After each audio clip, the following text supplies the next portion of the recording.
Good evening, everyone, and welcome. Thank you for joining us tonight. My name is Kate Bruns, and on behalf of Harvard Bookstore, the Harvard University Division of Science, and the Harvard Library, I am so delighted to introduce this event with Matt Parker, celebrating the U.S. paperback release of his book, Humble Pie: When Math Goes Wrong in the Real World.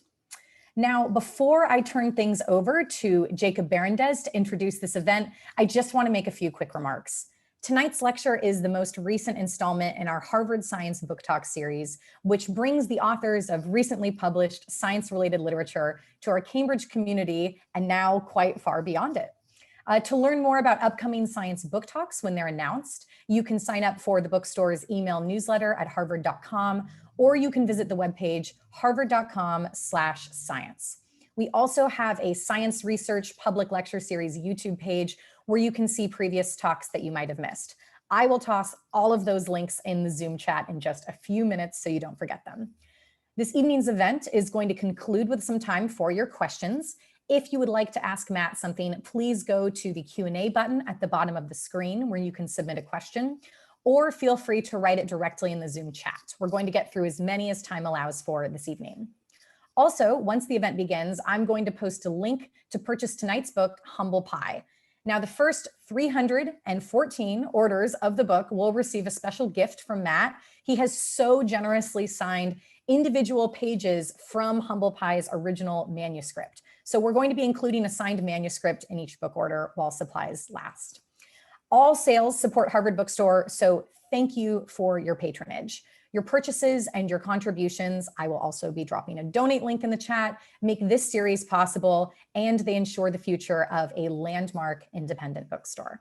So thank you to our partners at Harvard, and thank you to all of you for tuning in and showing up for our authors and for the future of independent bookselling.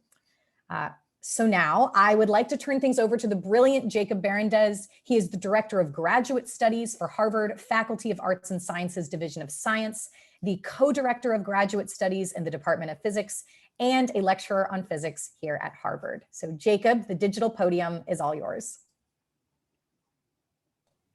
Thanks so much, Kate. Hi, everybody. So I want to thank Kate for the really kind introduction.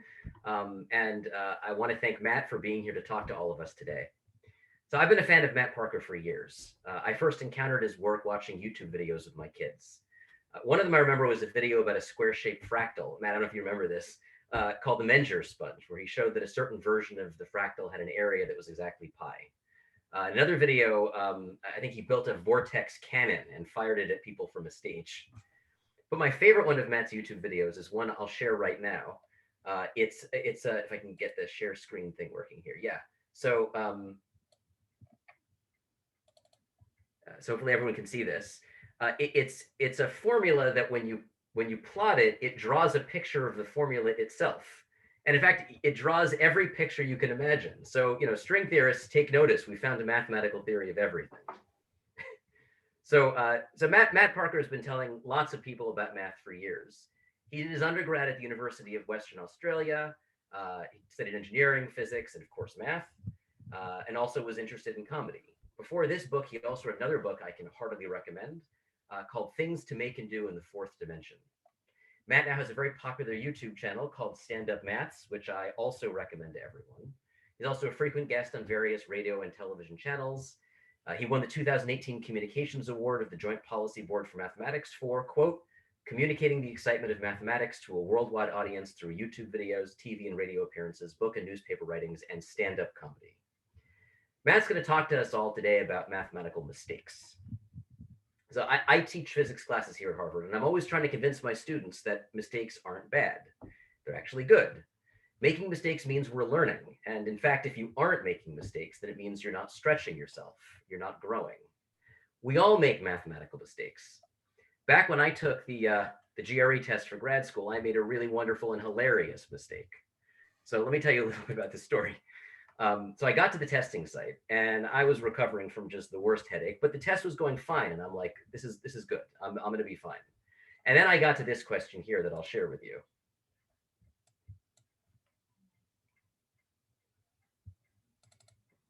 Okay, so this was the question. I remember it like it was yesterday.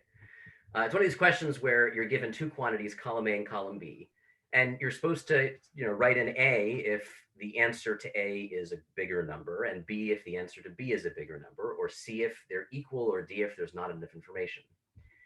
Now, if my experience sharing this story with physics students holds up, many of you from maybe a more physics background, at least, might be just as confused with this problem as I was. What's going on there with column B? Is that a coordinate pair? Is it a vector? But wait, there aren't supposed to be vectors on this test. What's going on with those parentheses? What's that comma? Is that a typo? So I ended up putting D, not enough information. And I asked all my floor mates in college what they thought. They were also physics majors, and they all agreed that something must have been wrong with the test. Well, so I ended up writing a letter to the Educational Testing Service explaining that their test had some sort of a typo in it. I later told the story at a dinner many months later to my father-in-law. He's an actuary. He listened to me, and then he paused for a second, and he said, wait, isn't that just 121,121? So we all make mathematical mistakes. And if we're lucky, all they do is give us a funny story we can tell years later. Maybe they can even humble us, which, let's be honest, a lot of us need. In some cases, they can cause serious accidents, which we don't need. Either way, it's worth taking some serious time to think about mathematical mistakes and to eat some humble pie. Matt, it's great to have you here. I'm really looking forward to your talk. Please take it away. Okay, so before the talk, Jacob showed me that slide and gave me the first half of the story. And I had exactly the same response. I was like, that's got to be like a vector or a terrible attempt at typesetting a matrix. And I honestly hadn't even crossed my mind that was a comma in the middle of a number. That is spectacular. And actually, I think physics, I remember dabbling in a bit of physics. And what I liked about it was good for mathematicians to wean us of undue levels of precision and stressing about accuracy. So I remember two big important moments for me in my physics math career was realizing when you only care about the order of magnitude.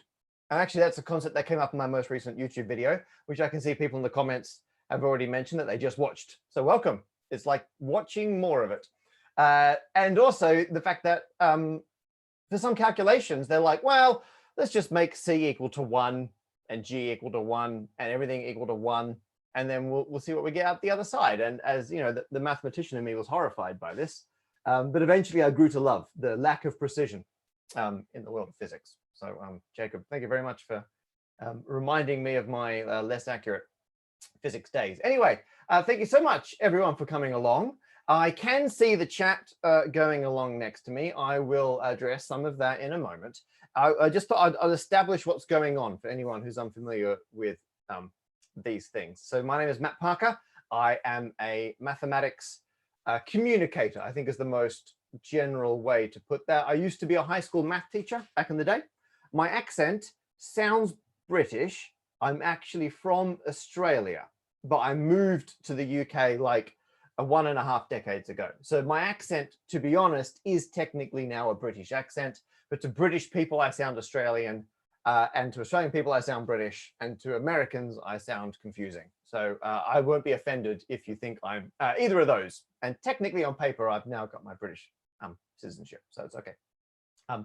However, I've left my previous career of being a high school math teacher, because I taught in Australia and in the UK, and now I do all forms of communication. And we're here to talk about, here we go, I've got one within reach. I have a lot of these. Humble Pie.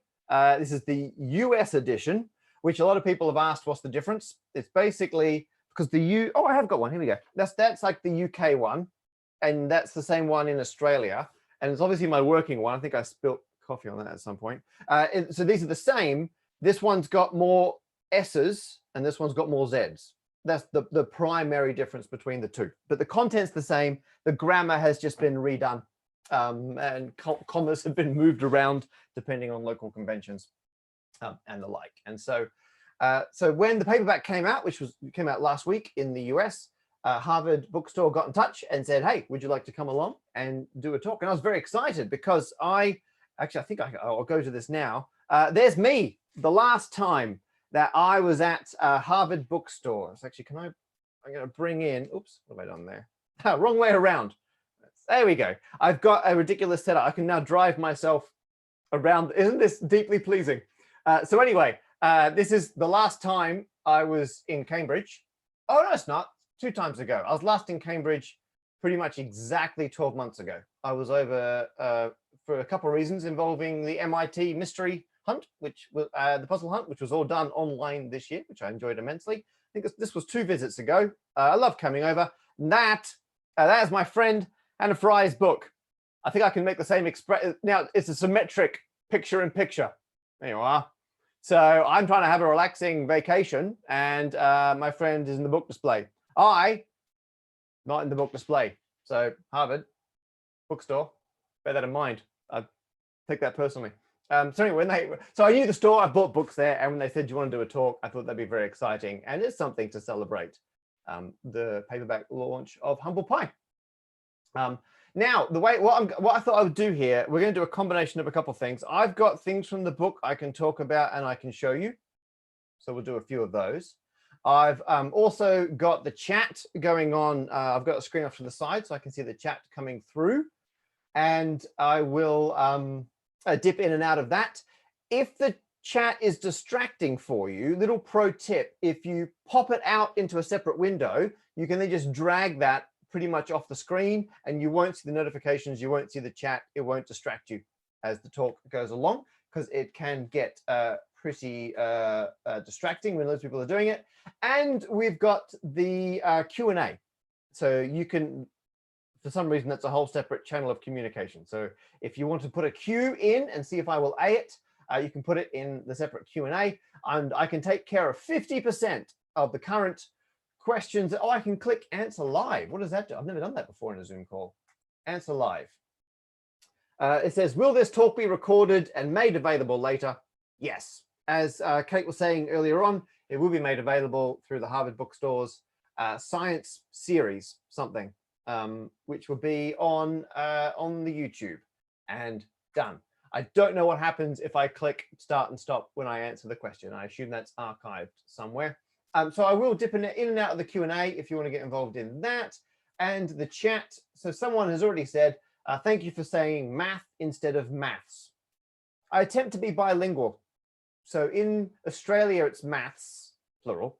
In the UK, it's maths, plural. And then in America, it's math. But whenever I'm in the States, and I count this as being temporarily in the States, very sadly, not been over for a while, I say math. I flip back over. Just for the purposes of being understood, I haven't got a strong opinion. I prefer maths. I think it's because I grew up with it. People get very emotional about it, though. And I would take all the arguments for math a lot more seriously if in America you called physics physic. I mean, choose a pluralization continent. Come on. So for me, hearing math feels a bit like hearing physic instead of physics. But you know, I'm happy to go with it. Okay, so apparently if I answer a Q&A question, it's archived for attendees to see in the Q&A chat box. There you are. So someone in the chat has been answering my questions involving a question I answered. So we're currently 2 layers of Q&A deep, for those of you keeping track of the fractal dimension of this talk. Okay, so I'm going to start with some show and tell. And then I'll come back over to the chat. And to be honest, the rest of the talk, I can take requests of things people would like to see. So I thought I'd start by showing something I'm very excited about. And it's an educational poster from when I was a teacher. And one of the great things about being a teacher, you put posters up in the room, great fun. And this one, I think, is just incredible. So so let me break this down for you piece by piece. It says education works when all the parts, I'll put myself over there, are working. And then you can see you've got a cog for teachers, you got a cog for parents, and you got a cog for students. And you could imagine like teachers moving in a nice, like, let's say clockwise direction, and they're meshing with students that are going in a lovely counterclockwise direction. But of course, nothing's going anywhere because parents jammed in the bottom there, clogging the whole system up. It's a very accurate poster in my humble experience, right? And so when I saw this, I was like, that is absolutely amazing. That is such a, oh, hang on, let's wipe. Oh, I gotta go this way. There we go. 10 to 15% of the talk would be me adjusting my vision mixer because I enjoy it. So anyway, so I saw this poster and I had to get a copy of it. I think it's so funny. And since then, I've collected examples of when people have geometrically inaccurate clip art, or more generally, just geometrically inaccurate representations of things. And even more general again, I just love examples of when people haven't thought through the geometry of a situation. And this hobby came in, for once it was practical. When I was writing a book about math mistakes, I was like, oh my goodness, I can draw on my lifelong hobby of collecting examples of when people didn't think through geometry and cogs. Amazing. This one here was used by Manchester, which is a city in the north of England, where anything above London is the north of England, by the way, where they were redoing their public transport system. And this was the slogan they went with, making the city work together. No. And actually, if you'd seen the trams they ended up with, that's not inaccurate either. Now, a lot of people online, very quick to point out that this can work if you go to 3D. So we're limiting ourselves being one dimension too low. So there's your 2D, looks like it's all locked together, bam, 3D. Works fine. You're not thinking in enough dimensions. And then there's this one. So this is a picture from USA Today. And this was back at the beginning of the Trump administration. I hate to get you all nostalgic for that. But very early on, the Trump administration were going to renegotiate the North America Free Trade Agreement. And USA Today ran this diagram. And I genuinely don't know if they're trying to indicate that it should be easy and all the countries are going to move together like clockwork, or if it's going to be impossible and gridlocked. And it's already in 3D. So there's none of this cheeky other dimension malarkey. You can't, I was using the word malarkey before it was cool, by the way. You can't get out of that. That's just someone who has not thought through the geometry of that situation. And I was so amazed when I saw that I have got it here. I paid my own money to license that image because my publisher said no. So I paid my own cash, and I've got it here because I wanted to put it in my book in the section about geometry with the caption, "Making Cogs Great Again." Oh, come on, is that not? Let me see if I can, there you go. I can manually focus. Making Cogs Great Again. I think we can all agree, money well spent. I mean, it was pretty hilarious and topical at the time. I stand by it to this day. Someone has said, are there 3D analogs to gears that jam after a certain amount of meshing? Is that question saying, because cogs are arguably a 2D object, and if you get 3 of them, you've now run out of degrees of freedom. Are you saying if you had like spiky spheres or something, how many would it take to lock up? I think that's interesting because you've got different numbers of axes of rotation. So in 2D, you've only got one axis of rotation. So if you've got a cog, you can only go that way. If you've got a sphere, you've now got 3. You can go that way, and that way. And if you had a 4D cog, you'd have 6 axes of rotation.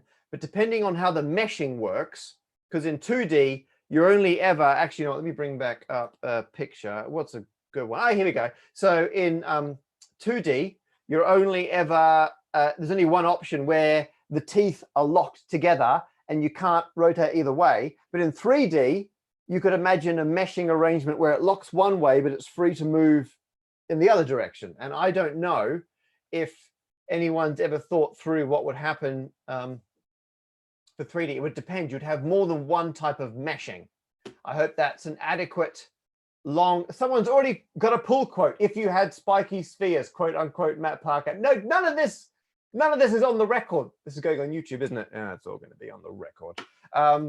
Anyway, so I sent the book out, and actually in the book, I put out several appeals. One of them was to send me more interesting examples of where people haven't thought through geometry. And I've got the license plates from Texas, which I think are very funny, where you can just see it over here.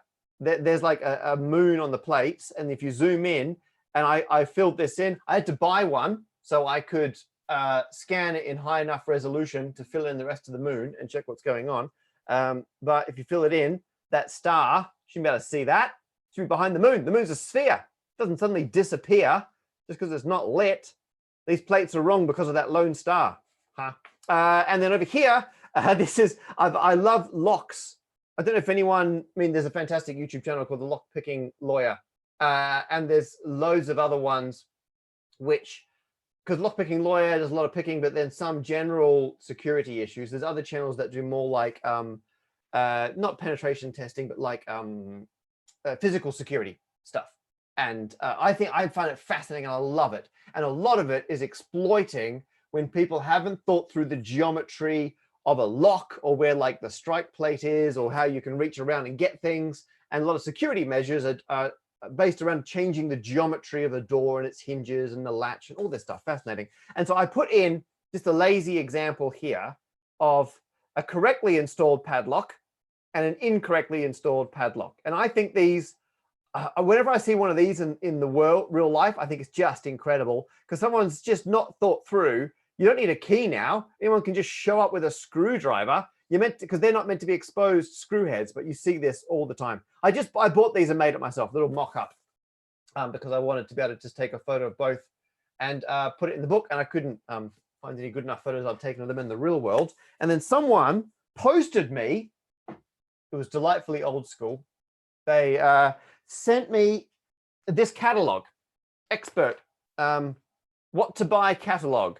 And I flicked through and they'd give me a letter and they specifically sent me this here. So this is the ultra strong, give me a moment, everyone. So I'll bring it up real close. Ultra strong bolt with integral combination lock. And I think we could all see the issue going on there. You install that on, people are like, oh my goodness, if I don't know the code, what kind of exploit could there possibly be to get this off without knowing the code? Like, it's got like 6 exposed screws. And you might think, well, hang on, because the other one, when it's like a latch, that's user error, poorly installed. This is the actual product design that's not been done properly. And so I bought one. Here it is. My accountant has a lot of fun with my receipts every year. And so technically a work expense, because I thought maybe there was meant to be covers or there was something else. No, this is, I followed the instructions, other than, I mean, I think I'm using it on a smaller door than is recommended. But other than that, I installed it exactly the way that I was told to do it by the instructions. And look at that. You can just walk up to that with anything that's sufficiently similar to a screwdriver, and you're in. So anyway, so if you do come across other examples, send them in to me. These are at the playful end, the trivial and fun end of math mistakes, where there's a lot of, well, I guess there's some security issues for some of them, but there's no major problems. However, I wanted the book to run the full spectrum between just kind of fun, playful math mistakes right through to ones with very serious ramifications. And the whole premise of the book, the whole reason why I wanted to write a book about math mistakes was kind of twofold. One was I'd written my previous book, Things to Make and Do in the Fourth Dimension, which Jacob very kindly mentioned before, and it has Tupper's self-referential formula in it. That's amazing. And that was great. Good book. It's very much targeted at the pre-math enthusiastic. It's for nerds and proto-nerds. And then my publisher was like, hey, great, that sold. It sold great for a math book. It sold average for a book. And the publishers, to be fair, they're in the job of just selling books. And they're like, right, what are you going to write that can hit a wider audience? And that aligns with my goals, because I want to get as many people excited about math as possible. And I'd already kind of catered for the slightly math curious crowd. Now I wanted to widen the remit. I thought, you know what? Everyone loves stories of things going wrong.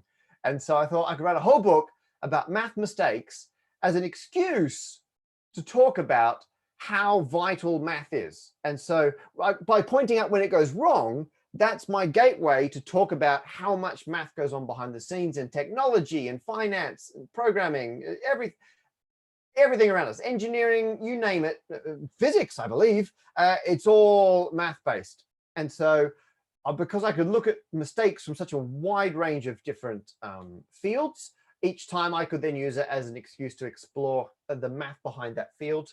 And by filling it with stories of things going wrong, it would appeal to a wide audience and people would enjoy reading it.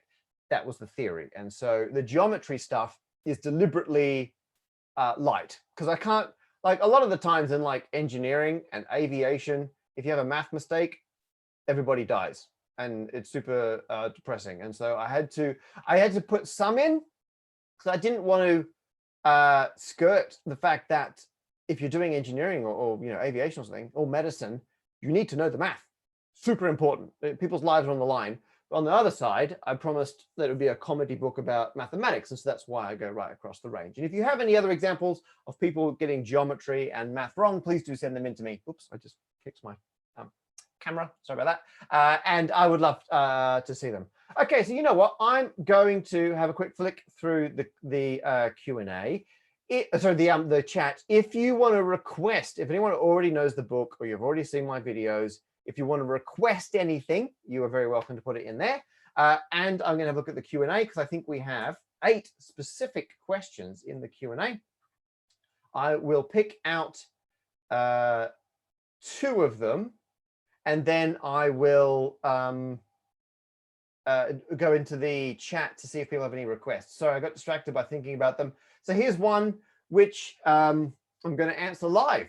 Now I know how the buttons work. Have you ever played Minecraft before doing the video? So I thought I'd answer this one now because there's been a few references to my most recent video. And that was a video where I looked at a controversy in speedrunning Minecraft. So people who aren't familiar with this, speedrunning is people try to finish video games as fast as possible. It's very popular. People do it on modern games. People do it a lot on retro games. And I tend to watch retro, like NES, Sega Genesis kind of speed runs, but people do them on all different games and systems. And there's a big controversy over someone who got ridiculously good luck while speedrunning Minecraft. Player called Dream. And Dream's very popular. They do great uploads, fantastic YouTuber. And suddenly, when they sent in one of their times for a world record, the mod team, the moderators behind the board who put out the official times, said, no, they were too lucky. And I won't go into the math here. It's all in the video. The ways you can analyze the stats to say if something has a certain probability of happening, and then it happens this many times in the live streams, can we put a bound on how likely that was to happen overall? And it's fascinating mathematics, but I like the general concept of how lucky is too lucky. That's the whole idea. And so the video, I only finished filming it yesterday morning. I've actually left my study set up. This is everything as it was. And I don't know if anyone did watch it. The very closing scene, I throw a dart at a dartboard. That I haven't moved it. So that's the same dart is still there on the dartboard. And the basketball, there's several scenes where I talk to camera. I'm not going to be able to do this live. I talk to camera and I'm like, blah, blah, blah, blah, blah. Wouldn't it be amazing if I was just incredibly lucky? And I throw it over my shoulder. Too high. Hang on a second. Too low. The rest of the talk, just this. Here we go. Ready? Yeah, here we are. So that's how it's done. And so in one of the scenes, I sit here and I throw 4 in without looking while I'm talking to camera in one long unedited take. And the whole idea was because loads of people requested I do a video about Dream, like so many people. And suddenly loads of young people were interested in stats and analyzing p-values. And I was like, oh my goodness, it would be a dereliction of duty if I didn't make a video about this, given there's a whole new audience of people who want to learn math and statistics. And so, but I always, and this is me straying down to like math communication, I really wanted to do something to make the video interesting. It's not just me analyzing the stats. And I like to do things that not subtle is not the right word here, but in parallel to what I'm actually doing, the way that I'm making the video also illustrates the point I'm trying to make. And so I just wanted to get people thinking about, well, how on earth am I able to sit here and get so lucky? And just get people thinking about, well, how many times did Matt film that? How many times could he film that? How long was each take? How many could he do? All these things. And so I was doing that as just a way to get people thinking about the principles behind the video. Literally 5 minutes before I signed in to have the pre-chat with Kate and Jacob. I finished saving out the over 6 hours of takes it took to get all the various shots in that video. So spoiler, because I haven't mentioned this anywhere else, just over 6 hours of takes. And I'm going to upload them all. That's going to take a while. It's one long video for my Patreon supporters. So if you support me on Patreon, you can watch every single take of every single part of that video and watch me go gently insane as I try to get it all done. The one thing I didn't do, though, building up to the actual question, I didn't actually play Minecraft to get the footage to put in that video because I was too busy learning how to throw a basketball over my shoulder with 2 calibration shots. I think we can all agree that's acceptable. And so a friend of mine, Oliver Dunk, who's already into Minecraft, did all the playing and did all the screen capturing and sent it all to me, and we worked together to put that bit of the video together. So that's, I think we can all agree, that question answered. Good job. And now people in the chat saying fake Minecraft gameplay video is invalid. It wasn't fake gameplay. Ollie actually did speed runs of 1.16 to get the footage. So it was legit. We did put a copy of Humble Pie in Minecraft. It's in the blacksmith chest, but hey, what are you going to do? Question, Matt, do you watch How Ridiculous channel? I do watch the How Ridiculous, folks. So if you're unfamiliar with this, there's a few channels. There's one called Dude Perfect. I'm team How Ridiculous, and the channels are generally based around doing ridiculous things and just doing them until they actually work. And How Ridiculous, 3 guys from Perth in Australia, where I'm also from. And so I've got an affinity there, but they travel around the world and they do similar videos where like you throw a basketball off like the top of a football stadium and it go, oh, that was how, no, Dude Perfect did that one. No, they do that sort of thing. And I think it's absolutely fascinating. And if you've seen their videos where they drop things off a gravity tower, there's this big leaning tower and they drop things into like a massive sand pit at the bottom. That's actually at the Jinjin physics, like there's a gravity center. Oh goodness, 2 decades before they started filming that. When I was an undergraduate at the University of Western Australia, did some work on that Jinjin site. And so the first time I saw it on YouTube, I had to do a double take. I was like, that's that place when I was at university. And no, that's How Ridiculous. There you go. Did you have a mirror behind the camera so you can see behind you? No, but I had a monitor. I had a screen. So when I'm throwing stuff over my shoulder or doing whatever, I've got a screen in front of me so I can see what's going on behind me. But it's difficult. I want to break the eye line when I'm looking down the lens because it's a bit sad. I don't like YouTube videos where you're watching someone talk and then they are looking like this because they're reading or looking at something else. Isn't that weird? I'm looking not quite at the camera. And so I kind of put a screen right behind the camera so I can vaguely check. Although the basketball one, it's hard to tell if it's gone in or not. Because if it just bangs off the ring, it's hard to know, was it the back of the ring and in, or was it the front and off? So I just had to finish the takes and hope for the best. Okay, I'm going to show you something a bit different. Questions, everything, chat can keep piling up. I want to talk about spreadsheets for a second. And spreadsheets, again, another obsession of mine. I absolutely love spreadsheets. I'm a real recreational spreadsheet user. I have a video on YouTube with now like millions of views of me showing a spreadsheet in like a comedy show in front of a big audience. It's good. What's not to like about that? I've made some very astute career choices. I have not. I've random walked my way into this career. Anyway, so when I was putting the book together, I was like, I am having spreadsheet mistakes. And so I looked into some research for what percentage of spreadsheets contain mistakes. How would you even know? How would you be able to calculate what percentage of spreadsheets have mistakes? How are you going to get access to these spreadsheets? How are you going to find these mistakes? Well, people do it. In fact, I would like to introduce you to the European Spreadsheet Risks Interest Group. Real organization, big fan. It's pronounced USPRIG. I've not gone to their conference, but it's on my list. And so USPRIG and their members do a lot of research into spreadsheets going wrong. Isn't that amazing? And so what they have found is that roughly 90% of all spreadsheets contain a mistake. And they work that out by waiting until a lot of spreadsheets escape into the wild. Because if you go to a business and say, hey, business, can we look at all your spreadsheets so we can point out all the mistakes? Businesses say no. However, if you wait for a business to accidentally release all its spreadsheets, now you're in business. And when during like the Enron scandal, in the court proceedings afterwards, the emails, internal emails from Enron were entered into evidence. And I don't understand the legality of this, but somehow a redacted version of them ended up in the public domain as part of the public investigation into what happened to Enron. And when spreadsheet researchers went through them, they found 15,770 spreadsheets which were attachments to those emails.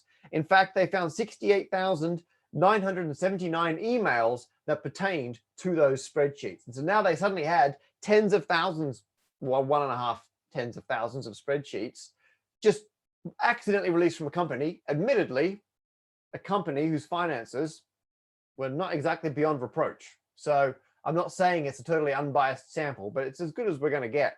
And so that's what they do. And then they analyze those spreadsheets. They can go through them manually. You can automate processes. You can search for things.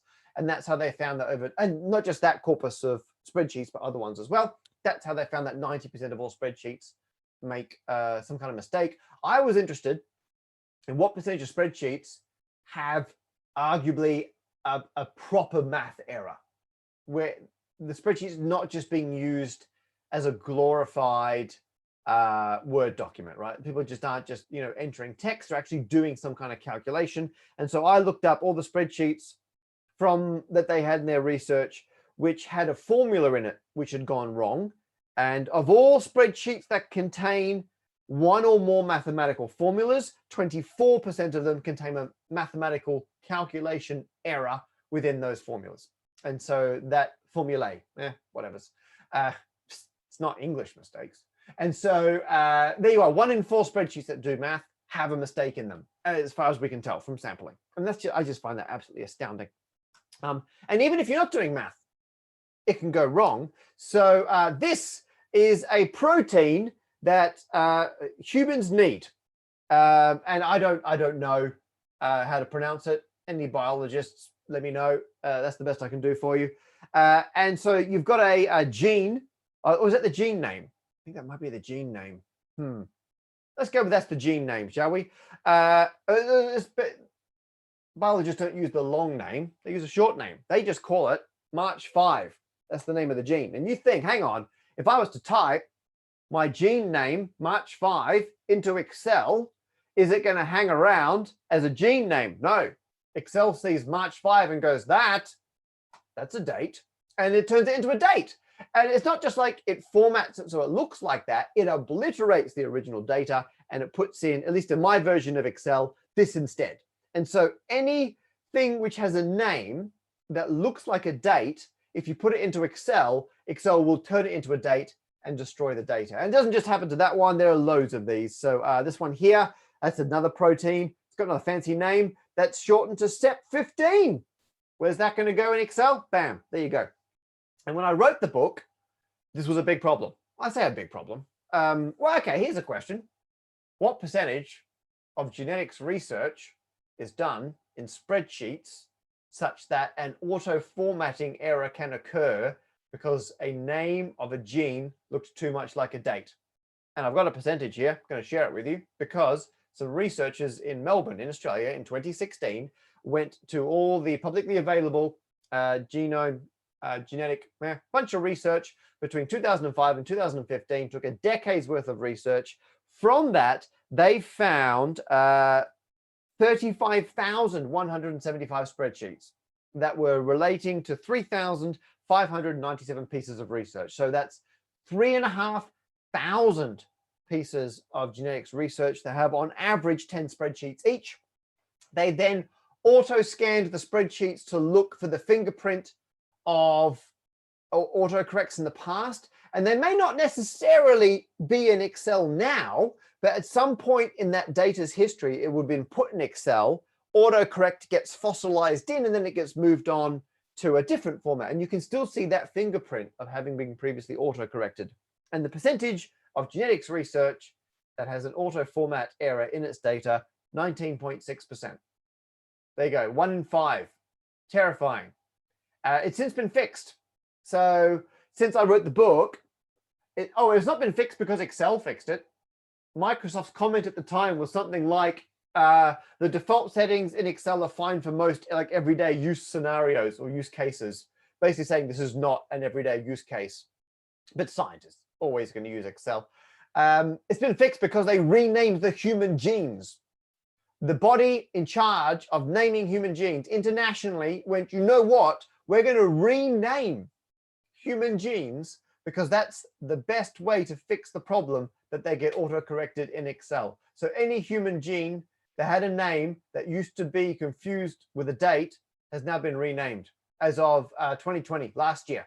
One of the many great things to come out of 2020. And so I think that's just incredible. And spreadsheets, love them or hate them, you can't avoid them. And so I used it as a nice way to talk about a little bit as an entryway into database mistakes, a little bit of programming mistakes, some dividing by zero mistakes, and just everyday relatable mistakes, because a lot of people use Excel. And so I loved putting those stories in the book. Okay, we've not got, oh, someone said, when you say 2020, do you mean the year or the gene? I can't tell if that's a silly joke or a very smart joke, because there's actually a gene called 2020.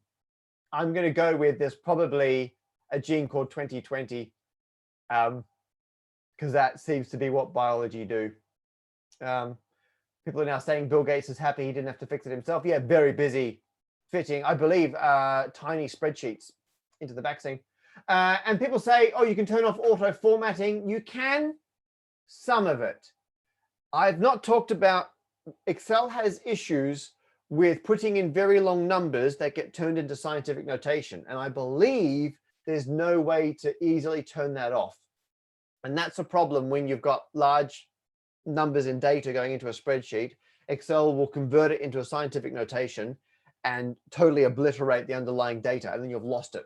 And you'll see it a lot when people put like phone numbers or something long in a spreadsheet because they're using it as a database, and then it will get corrupted.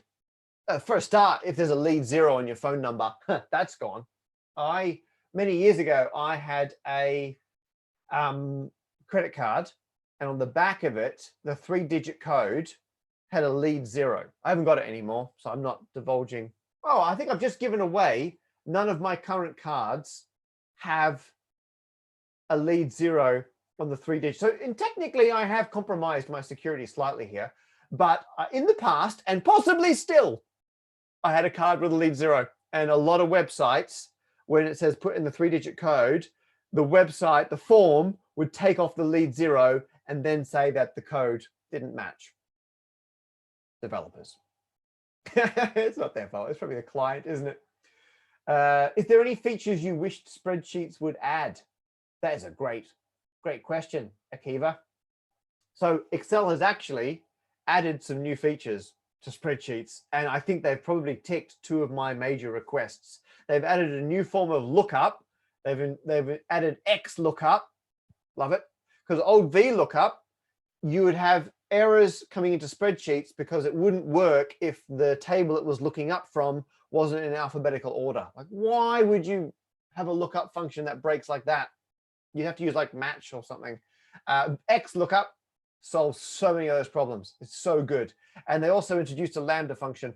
So you can now name your functions in Excel. And for the proper computer science nerds, it's officially made Excel Turing complete. Just within the formulas. You don't need VBA, honestly. Just within the spreadsheets, you can now have a Turing complete language because you've got a lambda function. You can name functions, other things. And so actually a friend of mine, Felina Hermes, she is big into Excel as a legitimate programming language. And if you think I've done amazing things with Excel, her stuff is off the chart. And so I'll put a link. Later on I'll look it up when I'm not talking, and put a link in there. Just absolutely incredible the stuff that can be done. So there you go. Okay, so now I'm going to, how are we doing for time? Oh, okay. I'm going to go through and do a bunch of Q&A questions from the Q&A section. So actually now let's go Q&A for a while. If you want to add new ones in, I will see if I can go through a bunch of these pretty quickly. Is there a way for anyone who purchased the first hardcover edition to get access to the afterword without purchasing the latest edition? So the hardcover, I've probably got a copy somewhere. So there's a new thing in the US paperback edition. I added a section at the back. So there's a bit at the very end where I put in a bunch of the stories that either I found or happened after I finalized the original copy of the book. And so it's like an expansion. It's like the update to the book. And I do apologize. There's currently no way to get that other than buying the paperback. I'm going to be honest. That's kind of what my publishers asked me to write it, so people would buy the paperback. That's not an accident. It's not a bug. Sadly, that's a feature. I don't know in the future if there'll be a way to release it. A lot of the stuff in here, I tweet a lot of it and I put it out on YouTube videos. So some of it is kicking around. Sadly, the only way to get it at the moment is to buy this. So what you want to do is buy it, photocopy that bit. Oh, probably shouldn't say that. Who's got a photocopier? Take a photo on your phone and then give it as a gift to someone else. There you are. Effectively, get your money back. Or go to a library. Go to a library and read it and photocopy it. They'll have a photocopier there too. That's the convenient way to do it. Go to a library, photocopy the new bit, and then put it back. There you are. And spare a thought for people in the UK. The book came out here first. They can't even order it because I haven't got it. That's not in the UK edition paperback yet. So there you go. Done. Are you enjoying your rhombic dodecahedron you made with Adam Savage? I am. So I did a video with Adam Savage of Mythbusters fame, who was a super wonderful guy. And we've been wanting to do a thing together for ages because obviously he's got a lot of very nerdy math interests. And I've got a lot of hands-on building interests, but I'm not very good at that at all. And so the opportunity to work with someone else. And so when we were discussing ideas, I was like, I've always wanted to build a two-way mirror or the one-way mirror, the thing where you can look through the mirror, rhombic dodecahedron, the greatest of all the dodecahedra. And so we built it. However, we filmed that right before the pandemic. So I was last over in the States, February, just nearly a year ago. We filmed it and then everything kicked off. And so actually I haven't got the bits and put together my own version yet. So, oh, sorry, I keep speaking of being good at physical items. So the answer is I haven't built mine yet. There you are. But the moral of the story is math is not just something to be done theoretically. You can build things, you can 3D print them, you can wire them. If you're on my YouTube channel, I spent a long time using math and electronics to make my Christmas tree a little excessive this year. And so just because you're into math doesn't mean you can't be onto cool hands-on building hacking projects. So definitely get involved in those. Boom, answered. Right. Oh, this is a quick one. Will there be any more calculator unboxing videos? So for the uninitiated on Numberphile, which is an amazing YouTube channel, by the way, Numberphile. So Stand Up Maths is just me. Numberphile is me and loads of other mathematicians. A guy called Brady Harron runs it. Just a great channel. And because there's loads of people involved, the videos come, fast and furious. And so fast and rigorous is probably the more accurate way to, wow, fast and rigorous. Remind me to pitch that as a film franchise. Anyway, so the videos come out pretty regularly. And for a while, I did calculator unboxing videos, which was so much fun to film, but they really split the audience. Some people loved them, some people hated them, or I would say didn't get the joke, but some people just did not like them. So we have to be careful when we put them out. The problem is, though, they have to be filmed in person. So Brady and I love doing them together. We had to think there's no real way to do it remotely. So I'm afraid, I think we might have one or two in the archive that we might release one day, like the unreleased calculator unboxings. But for now, not another thing to blame on the coronavirus. No calculator unboxing videos. Answered. Okay, let's skip down and do boring. sorry, not your question. I'm just thinking I haven't got an exciting answer for a lot of these. Oh, here's a good one. Do tell, are your publishers happy with how Humble Pie is doing so far? Yes. Yes, they are. So I don't know. I mean, I think a lot of publishers, they're normally pretty quiet about this. But number one, international just means not in America. That's the translation for international is not America. So I didn't make the New York Times bestseller list, just missed it. But I was number one on the equivalent, the Sunday Times bestseller list. So the big bestseller list in the UK. It was the first math book, or maths book, strictly speaking now, I guess, which was the number one bestseller in the UK. So super excited. And little secret is, I just made a few YouTube videos and mentioned it, and that makes a big difference. So partly it also sold very well, like in legitimate bookstores, but it didn't hurt that people on YouTube bought it as well. And so, like so many things in my career, it's entirely dependent on the incredible support of people who watch my videos, buy my books, do all that. Like I wouldn't be doing any of this without your, thank you very much. And so it was the number one bestseller. So they were ecstatic. So publishers, very happy. Thankfully, thank everyone for buying it. And I've just got to write. I've got to write some more books. So there you go. So thank you everyone who's bought the book. Every sale counts because they're all individual sales, right? It's not like wholesale things. The charts are just individual sales. And even if it doesn't make the bestseller list, because it did in the States, the sales figures are still used to determine if publishers will release more math books. Like all the data, and particularly stuff through Amazon and everything, they keep a very close eye on these things. So thank you. If you're buying math books, that's one of the best ways to make more math books exist in the world. Okay, I'm going to do one more question, and then we might bring Jacob, potentially Kate, back in again to see if there's anything else they want to ask or there's a wrap up they want to do. So I'll do one more question, and then either Jacob or Kate can jump in. I'm going to do, here we go. I'll do two. First of all, why are Pringles a hyperbolic paraboloid? Don't know. Done. Up next. Is it true that a lack of conversion between America system, inches, and metric system once crashed a NASA probe to Mars? Nobody died. Thank you for clarifying. It's good to have some nobody died. It was an uncrewed spacecraft, so nobody died. Yes, but it wasn't NASA's fault. So this is like either the number one or the number two most common math mistake general members of the public would say to me when they hear,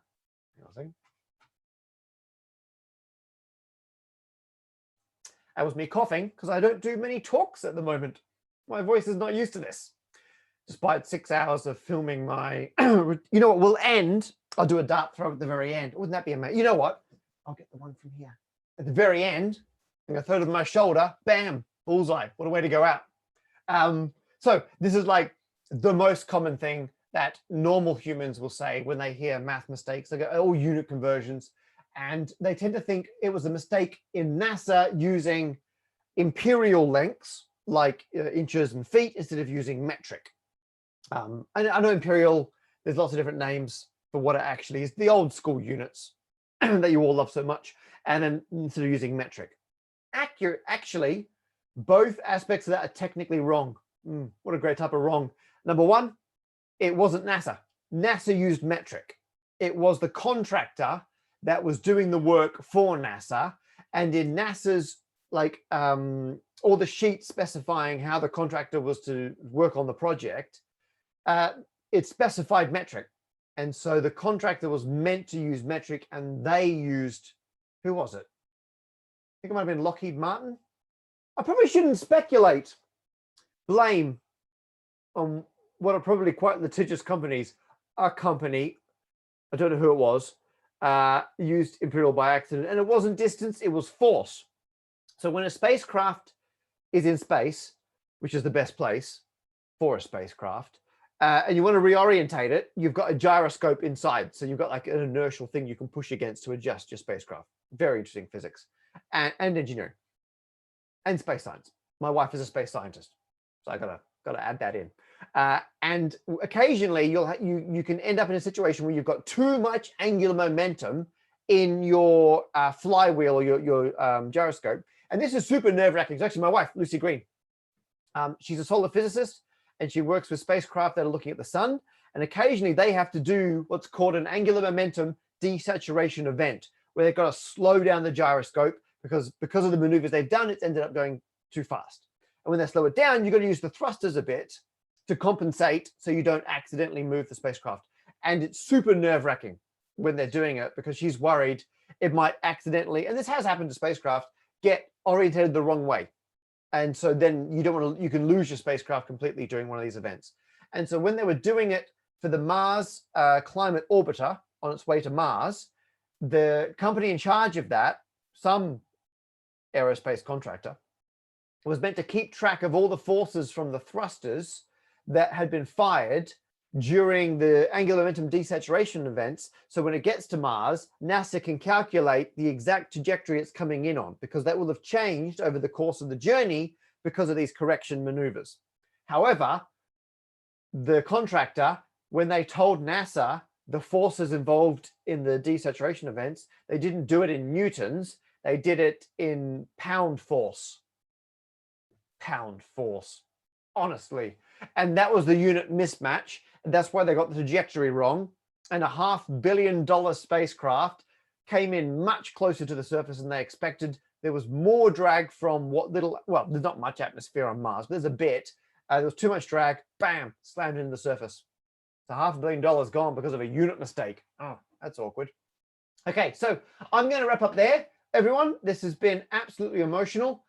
Thank you so much. I will hang around in a bit and answer some stuff in the chat over there. Thank you for coming along. This will end up on YouTube. If you're on YouTube and you're watching this, chuck a comment down below, and do check out my Stand Up Mouse channel. And I should do a plug, otherwise, hey, what a book. Get that. And I'm going to end. Ready? Bullseye. Here we go. Ready? Ready? Ready? Close enough. Okay, I'll hand back over to Kate. Thank you very much. That scores points, right? Well, thank you once again, Matt, for your time and for this incredibly fun talk that definitely brought my tech skills and my video skills to shame. Maybe also my over the shoulder basketball shots. Thank you, all of you out there, for spending part of your evening with us, wherever you are tuning in from. And feel free to learn more about the book and purchase the lovely Humble Pie paperback on harvard.com in the links that are now totally buried in the chat. On behalf of Harvard Bookstore, the Harvard Division of Science, and the Harvard Library, have a great night. Keep reading, keep mathing, to make that a verb, and please stay well. Thank you, everyone.